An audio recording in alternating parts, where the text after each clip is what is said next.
So we have replicated, we have our SQL build here, 6 vCPUs, 32 gigs of RAM. It's already been replicated over one copy. We actually want to see how long does it take to do the restore, the recovery time objective. So there's our 10 virtual machines.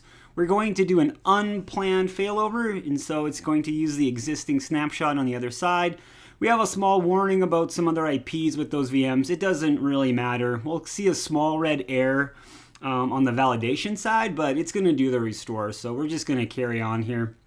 And so we started the timer. We're going to speed this up so you don't have to watch it all. And then we just want to get like the average per virtual machine on the restore. We tell people 200 virtual machines in 20 minutes is the average every customer should see.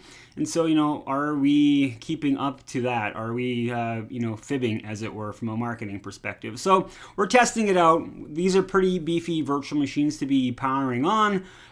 So we should all be good. So a minute 17 is the final number, so 7.7 seconds. That beats the number we're telling. So there is your recovery time objective. You know beforehand how long it's going to take to restore your services. Here's our SQL servers, 1 to 10, are ready to go.